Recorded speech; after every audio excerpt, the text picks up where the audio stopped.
How to switch to personal account on Instagram. Hello everyone, this is Lisa from Create, Login and Delete. Now let's get started. Launch your Instagram app. Make sure you have already logged into your account.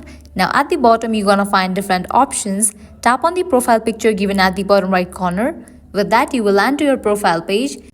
If you have set your account to the professional or business account, you will see this option of professional dashboard. Tap on that option. Now at the top right you will find this settings icon. Tap on it. Go to the option switch account type. From here, you can easily switch your account to the personal or creator account. In order to switch your Instagram account to personal account, tap on the option switch to personal account. When you switch back to a personal account, in-app insights will be turned off and insights from all of your content, including your promotions, will be permanently removed. Your Meta verified subscription will also be cancelled for this account. Tap on switch to personal account. Now you can head back to your profile, just refresh it.